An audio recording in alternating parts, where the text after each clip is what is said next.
Hello friends, कैसे हैं आप लोग। आज मैं आप लोगों के लिए एक स्टोरी लेकर आई हूँ। इस स्टोरी का नाम है एक माँ ने तोड़ा अपनी बेटी का घर, जो सच्ची स्टोरी है। फ्रेंड, अमित और सोनिया की शादी नई नई होती है।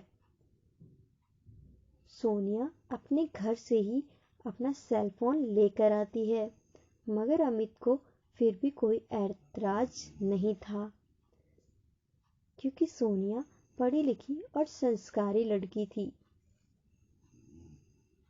एक महीने बाद सोनिया अमित से कहती है, मुझे भी इंडिपेंडेंट बनना है। मैं आप पर कब तक निर्भर रहूंगी। अमित भी मुस्कुरा कर रिप्लाई देता है और कहता है, हाँ, तुमने सही कहा। तुम क्या करना चाहती हो, मुझे खुलकर बताओ।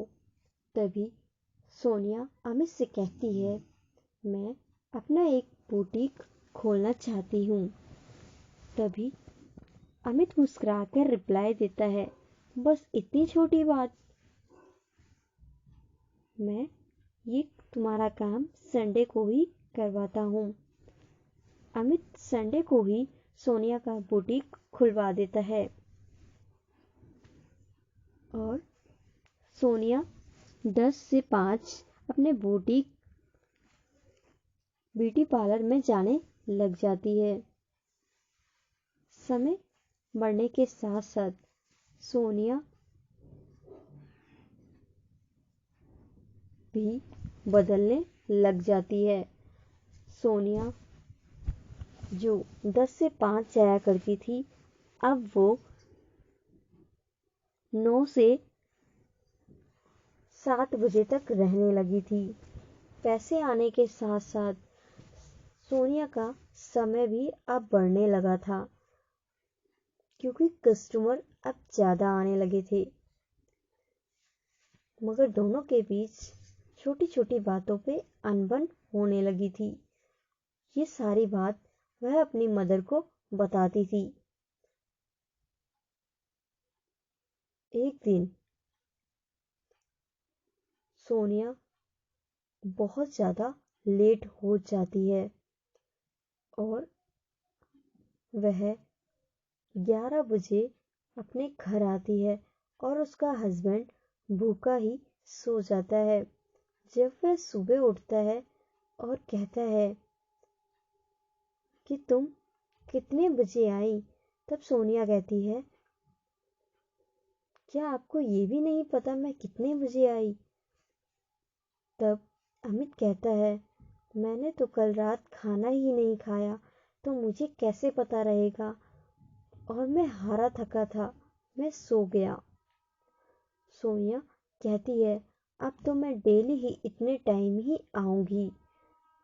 ये बात सुनकर अमित को बहुत ज्यादा गुस्सा आ जाता है और अमित सोनिया के सुबह सुबह गालों पर थप्पड़ रख देता है। ये बात सोनिया अपनी मम्मी को बताती है। तभी सोनिया की मम्मी कहती है कि उसकी इतनी हिम्मत हो गई जो उसने मेरी बेटी पे हाथ उठाया। बेटा, तू ऐसा कर, बहुत हुआ अब उस घर में रहना, अब तू उस घर को छोड़कर आ जा। मैं हूं ना तेरे साथ, तो किस बात की कमी है। सोनिया उसी टाइम ऑन द स्पॉट घर छोड़कर चली जाती है। अमित कहता है, मुझसे बहुत बड़ी भूल हो गई, मैंने गुस्से में तुम्हारे ऊपर हाथ उठाया, जो मुझे नहीं करना चाहिए था। मुझे माफ कर दो सोनिया। मगर सोनिया उसकी बात नहीं सुनती है और कहती है, मैं अब डेली ही इतने बजे आ पाऊंगी। अगर तुम्हें मेरे साथ रहना है तो मेरे लिए और अपने लिए खाना बनाना होगा। यह बात अमित को अब रास नहीं आती और वह कहता है, कल जाती हो तो अभी चली जाओ, मुझे तुम्हारी जरूरत नहीं। सोनिया बैग पैक करके वहां से चली जाती है और अपनी मम्मी के पास आ जाती है। वहां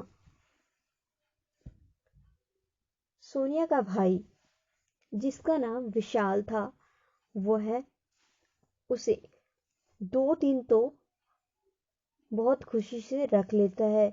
जब उसे ये पता चलता है कि सोनिया यहाँ हमेशा के लिए रहने आई है, तभी वह उसका बैग उठाकर बाहर कर देता है। तभी सोनिया का माँ उससे कहती है कि तेरी हिम्मत कैसे हुई मेरी बेटी का बैग उठा के फेंकने की। तभी विशाल कहता है, जो माँ अपनी बेटी का घर तुड़वा सकती है वो मेरा भी तुड़वा सकती है। माँ, तुम्हें अगर मेरे साथ रहना है तो रहो, नहीं तो तुम भी अपनी बेटी के साथ अभी इसी वक्त चली जाओ। माँ अपनी बेटी के साथ ही उसी टाइम निकल जाती है और दोनों ही दर भटक रही होती हैं, क्योंकि सोनिया अपनी ससुराल से भी गई और अपने पीहर से भी गई। वो भी किस कारण? अपनी मदर के कारण। अगर वो अपनी ये सारी बातें अपनी मम्मी को नहीं बताती तो ये शायद नहीं होता। तो फ्रेंड्स, मेरी छोटी सी स्टोरी यही समाप्त होती है। मैं यही कहूँगी कि अपनी सभी बातें अपनी मदर को ना बताएं। आप मैच्योर हो, आपको सही गलत की पहचान होनी चाहिए।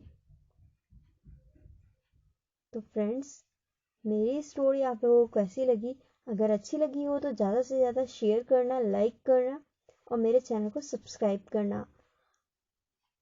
और thanks for listening my story.